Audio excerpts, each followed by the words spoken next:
जय हिंद, वंदे मातरम। आज स्वतंत्रता दिवस के इस पावन पर्व पर आप सभी को हार्दिक शुभकामनाएं। प्रिय मित्रों, यह दिन हम सभी के लिए कितना विशेष है, कितना गौरवपूर्ण है, यह हम सभी को बताने की आवश्यकता नहीं है। देश का बच्चा बच्चा इस दिन की विशेषता, महत्व और गौरव से परिचित है। स्वतंत्रता दिवस के इस महान अवसर पर मैं आज एक विशेष कहानी लेकर आई हूँ, जिसके रचनाकार हैं कथा सम्राट मुंशी प्रेमचंद्र जी। और उनकी यह कहानी उनके प्रथम कहानी संग्रह सोजे वतन से ली गई है। सोजे वतन प्रेमचंद्र जी का पहला कहानी संग्रह है। तब वे नवाब राय के नाम से उर्दू में लिखते थे। इस संग्रह में 5 कहानियाँ हैं जो देश प्रेम और आज़ादी के दीवानों की शहादत का भावपूर्ण चित्रण करती हैं। सोजे वतन की लोकप्रियता से आशंकित होकर ब्रिटिश सरकार ने इसकी प्रतियां जब्त कर ली थीं। इसका प्रकाशन 1908 में हुआ। इस संग्रह के कारण प्रेमचंद्र को सरकार का कोपभाजन बनना पड़ा। हमीरपुर के जिला कलेक्टर ने इसे देशद्रोही करार दिया और इसकी सारी प्रतियां जलवाकर नष्ट कर दी। इसके बाद नवाब राय से वे प्रेमचंद्र हो गए। उनकी इस संग्रह में संग्रहित 5 कहानियाँ थीं। दुनिया का सबसे अनमोल रत्न, शेख मखमूर, यही मेरा वतन है, शोक का पुरस्कार और सांसारिक प्रेम। तो इन 5 कहानियों में से आज मैं जो कहानी सुनाने वाली हूँ उसका नाम है यही मेरा वतन है। तो आइए सुनते हैं प्रेमचंद्र जी की एक विशेष कहानी, यही मेरा वतन है। अगर कहानी पसंद आए तो इसे लाइक और मेरे चैनल को सब्सक्राइब करना ना भूलें। भले ही रोजी रोटी और बेहतर जीवन, सुख सुविधाओं की तलाश में हम परदेश चले जाएं, लेकिन अपने देश, अपनी मातृभूमि की मिट्टी, यहाँ के लोगों से जुड़ाव कभी नहीं टूटता। रह रहकर अपने वतन से मिलने की हुक उठती ही है। करीब 60 बरस बाद अपने देश लौटे एक बुजुर्ग के मन के भावों को उकेरती यह एक बहुत ही विशेष कहानी है। आज पूरे 60 बरस के बाद मुझे अपने वतन, प्यारे वतन का दर्शन फिर नसीब हुआ। जिस वक्त मैं अपने प्यारे देश से विदा हुआ और किस्मत मुझे पश्चिम की तरफ ले चली, मेरी उठती जवानी थी। मेरी रगों में ताज़ा खून दौड़ता था और सीना उमंगों और बड़े बड़े इरादों से भरा हुआ था। मुझे प्यारे हिंदुस्तान से किसी जालिम की सख्तियों और इंसाफ के ज़बरदस्त हाथों ने अलग नहीं किया था। ना ही जालिम की जुल्म और कानून की सख्तियाँ मुझसे जो चाहे करा सकती हैं, मगर मेरा वतन मुझसे नहीं छुड़ा सकती। यह मेरे बुलंद इरादे और बड़े बड़े मंसूबे थे जिन्होंने मुझे देश निकाला दिया। मैंने अमेरिका में खूब व्यापार किया, खूब दौलत कमाई और खूब ऐश किए। भाग्य से बीवी भी ऐसी पाई जो अपने रूप में बेजोड़ थी, जिसकी खूबसूरती की चर्चा सारे अमेरिका में फैली हुई थी और जिसके दिल में किसी ऐसे ख्याल की गुंजाइश भी न थी जिसका मुझसे संबंध ना हो। मैं उस पर दिलो जान से न्यौछावर था और वह मेरे लिए सब कुछ थी। मेरे 5 बेटे हुए, सुंदर, हष्टपुष्ट और नेक, जिन्होंने व्यापार को और भी चमकाया और जिनके भी नन्हे बच्चे उस वक्त मेरी गोद में बैठे हुए थे जब मैंने प्यारी मातृभूमि का अंतिम दर्शन करने के लिए कदम उठाया। मैंने बेशुमार दौलत, वफादार बीबी, सपूत, बेटे और प्यारे प्यारे जिगर के टुकड़े, ऐसी ऐसी अनमोल नेमतें छोड़ दी, इसलिए कि प्यारी भारत माता का दर्शन कर लूं। मैं बहुत बुढ़ा हो गया था। 10 और हो जाए तो पूरे 100 बरस का हो जाऊं। और अब अगर मेरे दिल में कोई आरज़ू बाकी है तो यही कि अपने देश की खाक में मिल जाऊं। यह आरज़ू कुछ आज ही मेरे मन में पैदा नहीं हुई है, उस वक्त भी थी जबकि मेरी बीवी अपनी मीठी बातों और नाजुक अदाओं से मेरा दिल खुश किया करती थी। जब मेरे नौजवान बेटे सवेरे आकर अपने बूढ़े बाप को अदब से सलाम करते थे, उस वक्त भी मेरे जिगर में एक कांटा सा खटकता था, और वह कांटा यह था कि मैं यहाँ अपने देश से निर्वासित हूँ। यह देश मेरा नहीं है, मैं इस देश का नहीं हूँ। धन मेरा था, बीवी मेरी थी, लड़के मेरे थे और जायदादें मेरी थीं, मगर जाने क्यों मुझे रह रहकर मेरी मातृभूमि के टूटे फूटे झोपड़े, 4-6 बीघा मौरूसी ज़मीन और बचपन के लंगोटिया यारों की याद सताया करती थी। और अक्सर खुशियों की धूमधाम में भी यह ख्याल चुटकी लिया करता था कि काश अपने देश में होता। मगर जिस वक्त बम्बई में जहाज़ से उतरा और काले कोट पतलून पहने टूटी फूटी अंग्रेज़ी बोलते मल्लाह देखे, फिर अंग्रेज़ी दुकानें, ट्रामवे और मोटर गाड़ियाँ नज़र आईं, फिर रबड़ वाले पहियों और मुँह में चुरुड़दाबे आदमियों से मुठभेड़ हुई, फिर रेल का स्टेशन और रेल पर सवार होकर अपने गांव को चला, प्यारे गांव को जो हरी भरी पहाड़ियों के बीच में आबाद था। तो मेरी आंखों में आंसू भर आए, मैं खूब रोया, क्योंकि यह मेरा प्यारा देश न था, यह वह देश न था जिसके दर्शन की लालसा हमेशा मेरे दिल में लहरें लिया करती थी। यह कोई और देश था, यह अमेरिका था, इंग्लिस्तान था, मगर प्यारा भारत नहीं। रेलगाड़ी जंगलों, पहाड़ों, नदियों और मैदानों को पार करके मेरे प्यारे गांव के पास पहुंची, जो किसी ज़माने में फूल पत्तों की बहुतायत और नदी नालों की प्रचुरता में स्वर्ग से होड़ करता था। मैं गाड़ी से उतरा तो मेरा दिल बांसों उछल रहा था। अब अपना प्यारा घर देखूंगा, अपने बचपन के प्यारे साथियों से मिलूंगा। उस वक्त मुझे यह बिल्कुल याद न रहा कि मैं 90 बरस का बूढ़ा आदमी हूँ। ज्यों-ज्यों मैं गांव के पास पहुंचता था, मेरे कदम जल्द जल्द उठते थे और दिल में एक ऐसी खुशी लहरें मार रही थी जिसे बयान नहीं किया जा सकता। हर चीज़ पर आंखें फाड़ फाड़ कर निगाह डालता।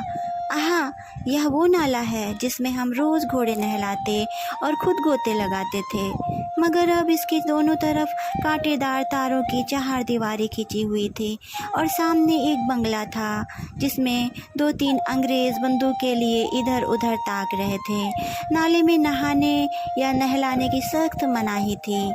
गांव में गया और आंखें बचपन के साथियों को ढूंढने लगी, मगर अफसोस वह सब के सब मौत का निवाला बन चुके थे।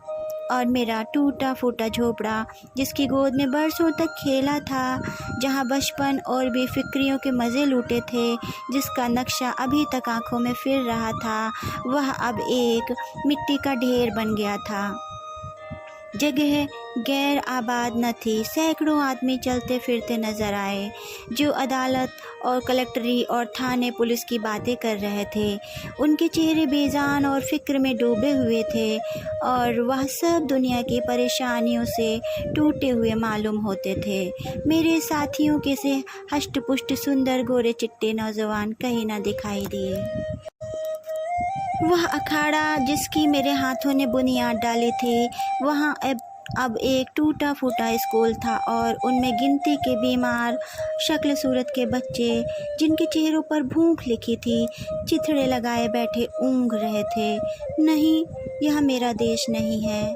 यह देश देखने के लिए मैं इतनी दूर से नहीं आया। यह कोई और देश है, मेरा प्यारा देश नहीं है। उस बरगद के पेड़ की तरफ दौड़ा जिसकी सुहानी छाया में हमने बचपन के मज़े लूटे थे, जो हमारे बचपन का हिंडोला और जवानी की आरामगाह था। इस प्यारे बरगद को देखते ही रोना सा आने लगा और ऐसी हसरत भरी तड़पाने वाली और दर्दनाक यादें ताज़ी हो गईं कि घंटों ज़मीन पर बैठकर रोता रहा। यही प्यारा बरगद है जिसकी फुनगियों पर हम चढ़ जाते थे, जिसकी जटाएं हमारा झूला थीं और जिसके फल हमें सारी दुनिया की मिठाइयों से ज़्यादा मज़ेदार और मीठे मालूम होते थे। वह मेरे गले में बाहें डालकर खेलने वाले हमजोली जो कभी रूठते थे कभी मनाते थे, वह कहाँ गए? आह, मैं बेघर बार मुसाफिर, क्या अब अकेला हूँ? क्या मेरा कोई साथी नहीं? इस बरगद के पास अब था ना, और पेड़ के नीचे एक कुर्सी पर कोई लाल पगड़ी बांधे बैठा हुआ था। उसके आसपास 10-20 और लाल पगड़ी वाले हाथ बांधे खड़े थे और एक अधनंगा अकाल का मारा आदमी, जिस पर अभी अभी चाबुकों की बौछार हुई थी, पड़ा सिसक रहा था। मुझे ख़याल आया, यह मेरा प्यारा देश नहीं है, यह कोई और देश है, यह यूरोप है, अमेरिका है, मगर मेरा प्यारा देश नहीं, हरगिज़ नहीं। इधर से निराश होकर मैं उस चौपाल की ओर चला जहाँ शाम को पिताजी गांव के और बड़े बूढ़ों के साथ हुक्का पीते और हंसी दिल लगी करते थे। हम भी उस टाट पर कलाबाजियाँ खाया करते थे। कभी कभी वहाँ पंचायत भी बैठती थी, जिसके सरपंच हमेशा पिताजी ही होते थे। इसी चौपाल से लगी हुई एक गौशाला थी जहाँ गांव भर की गायें रखी जाती थीं और हम यहीं बछड़ों के साथ कुलेले किया करते थे। अफसोस अब इस चौपाल का पता न था। वहाँ अब गांव के टीका लगाने का स्टेशन और एक डाक खाना था।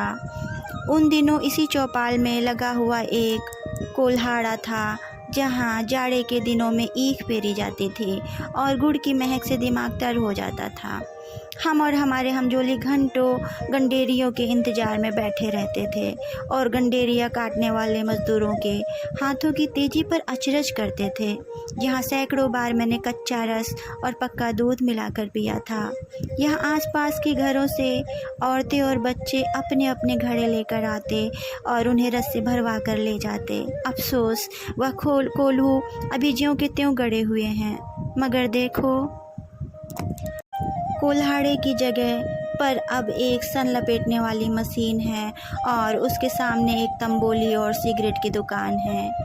इन दिल को छलनी करने वाले दृश्यों से दुखी होकर मैंने एक आदमी से जो सूरत से शरीफ नज़र आता था कहा, बाबा, मैं परदेसी मुसाफिर हूँ, रात भर पड़े रहने के लिए मुझे जगह दे दो। इस आदमी ने मुझे सर से पैर तक घूर कर देखा और बोला, आगे जाओ, यहाँ जगह नहीं है। मैं आगे गया और यहाँ से फिर हुक्म मिला, आगे जाओ। 5वीं बार सवाल करने पर एक साहब ने मुट्ठी भर चने मेरे हाथ पर रख दिए। चने मेरे हाथ से छूटकर गिर पड़े और आँखों से आंसू बहने लगे। हाय, यह मेरा प्यारा देश नहीं है, यह कोई और देश है। यह हमारा मेहमान और मुसाफिर की आवाभगत करने वाला प्यारा देश नहीं, हरगिज़ नहीं है।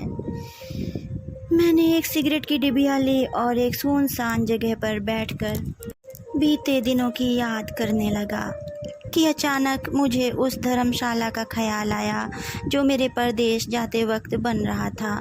मैं उधर की तरफ लपका कि रात किसी तरह वहीं काटूं, मगर अफसोस, हाय अफसोस, धर्मशाला की इमारत ज्यों की त्यों थी, लेकिन उसमें गरीब मुसाफिरों के रहने के लिए जगह न थी। शराब और शराबखोरी, जुआ और बदचलने का वहाँ अड्डा था। यह हालत देखकर बरबस दिल से एक ठंडी आह निकली। मैं जोर से चीख उठा, नहीं नहीं, और 1000 बार नहीं, यह मेरा वतन, मेरा प्यारा देश, मेरा भारत, मेरा प्यारा देश नहीं है। यह कोई और देश है, यह यूरोप है, अमेरिका है, मगर भारत हरगिज़ नहीं। अंधेरी रात थी। गीदड़ और कुत्ते अपना राग आलाप रहे थे। मैं दर्द भरा दिल लिए उसी नाले के किनारे जाकर बैठ गया और सोचने लगा कि अब क्या करूं। क्या फिर अपने प्यारे बच्चों के पास लौट जाऊं और अपनी नामुराद मिट्टी अमेरिका की खाक में मिलाऊं। अब तो मेरा कोई वतन न था। पहले मैं वतन से अलग ज़रूर था, मगर प्यारे वतन की याद दिल में बनी हुई थी। अब बेवतन हूँ, मेरा कोई वतन नहीं। इसी सोच विचार में बहुत देर तक चुपचाप घुटनों में सिर दिए बैठा रहा। रात आँखों ही आँखों में कट गई। घड़ियाल ने 3 बजाए और किसी के गाने की आवाज़ कानों में आई। दिल ने गुदगुदाया, यह तो वतन का नगमा है, अपने देश का राग है। मैं झट उठ खड़ा हुआ। क्या देखता हूँ कि 15-20 औरतें, बूढ़ी, कमज़ोर, सफ़ेद धोतियाँ पहने, हाथों में लोटे लिए स्नान को जा रही हैं और गाती जाती हैं, प्रभु मेरे अवगुण चित न धरो। इस तड़पा देने वाले राग से मेरे दिल की जो हालत हुई उसका बयान करना मुश्किल है। मैंने अमेरिका की चंचल से चंचल, हंसमुख से हंसमुख सुंदरियों के आलाप सुने थे और उनकी ज़बानों से मोहब्बत और प्यार के बोल सुने थे जो मोहक गीतों से भी ज़्यादा मीठे थे। मैंने प्यारे बच्चों के अधूरे बोलों और तोतली बानी का आनंद उठाया था। मैंने सुरीली चिड़ियों का चहचहाना सुना था, मगर जो लुफ्त, जो मज़ा, जो आनंद मुझे इस गीत में आया वह ज़िंदगी में कभी और हासिल न हुआ था। मैंने खुद गुनगुनाना शुरू किया, प्रभु मेरे अवगुण चित न धरो। तन्मय हो रहा था कि फिर मुझे बहुत से आदमियों के बोल चाल सुनाई पड़े और कुछ लोग हाथ में पीतल के कमंडल लिए शिव शिव, हर हर गंगे, नारायण नारायण कहते हुए दिखाई दिए। मेरे दिल ने फिर गुदगुदाया, यह तो मेरे प्यारे देश भारत की बातें हैं। मारे खुशी के दिल बाग बाग हो गया। मैं इन आदमियों के साथ हो लिया और 1 2 3 4 5 6 मील पहाड़ी रास्ता पार करने के बाद हम उस नदी के किनारे पहुँचे जिसका नाम पवित्र है, जिसकी लहरों में डुबकी लगाना और जिसकी गोद में मरना हर हिंदू सबसे बड़ा पुण्य समझता है। गंगा मेरे प्यारे गांव से 6-7 मील पर बहती थी और किसी ज़माने में सुबह के वक्त घोड़े पर चढ़कर गंगा माता के दर्शन को आया करता था। उनके दर्शन की कामना मेरे दिल में हमेशा से थी। यहाँ मैंने हज़ारों आदमियों को इस सर्द ठिठुरते हुए पानी में डुबकी लगाते देखा। कुछ लोग बालू पर बैठे गायत्री मंत्र जप रहे थे, कुछ लोग हवन करने में लगे हुए थे, कुछ लोग माथे पर टीके लगा रहे थे, कुछ और लोग वेद मंत्र सस्वर पढ़ रहे थे। मेरे दिल ने फिर गुदगुदाया और मैं ज़ोर से कह उठा, हाँ हाँ, यही मेरा देश है, यही मेरा प्यारा वतन है, यही मेरा भारत है और इसी के दर्शन की, इसी की मिट्टी में मिल जाने की आरज़ू मेरे दिल में थी। मैं खुशी में पागल हो रहा था। मैंने अपना पुराना कोट और पतलून उतार फेंका और जाकर गंगा माता की गोद में गिर पड़ा, जैसे कोई नासमझ भोला भाला बच्चा दिन भर पराए लोगों के साथ रहने के बाद शाम को अपनी प्यारी माँ की गोद में दौड़कर चला आए, उसकी छाती से चिपक जाए। हाँ, अब अपने देश में हूँ। यह मेरा प्यारा वतन है, यह लोग मेरे भाई, गंगा मेरी माता है। मैंने ठीक गंगा जी के किनारे एक छोटी सी झोपड़ी बनवा ली है और अब मुझे सिवाय राम नाम जपने के और कोई काम नहीं। मैं रोज़ शाम सवेरे गंगा स्नान करता हूँ और यह मेरी लालसा है कि इसी जगह मेरा दम निकले और मेरी अस्थियाँ गंगा माता की लहरों की भेंट चढ़ें। मेरे लड़के और मेरी बीवी मुझे बार बार बुलाते हैं, मगर अब मैं यह गंगा का किनारा और यह प्यारा देश छोड़कर वहाँ नहीं जा सकता। मैं अपनी मिट्टी गंगा जी को सौंपूंगा। अब दुनिया की कोई इच्छा, कोई आकांक्षा मुझे यहाँ से नहीं हटा सकती, क्योंकि यह मेरा प्यारा देश, मेरी प्यारी मातृभूमि है और मेरी लालसा है कि मैं अपने देश में मरूं। कहानी समाप्त। प्रिय मित्रों, यह कोई कहानी नहीं थी। एक सच्चे देश प्रेमी, एक सच्चे भारतीय के हृदय के उद्गार थे, जिन्हें मुंशी प्रेमचंद्र जी ने सजीव कर दिया। इन्हें सुनकर ऐसा कौन होगा, ऐसा कौन भारतीय होगा जिसके हृदय में देश प्रेम की लहरें हिलोरे न मारने लगे। प्रिय मित्रों, अपनी किसी और कहानी के साथ मैं फिर मिलूँगी। तब तक के लिए नमस्कार। जय हिंद। वंदे मातरम।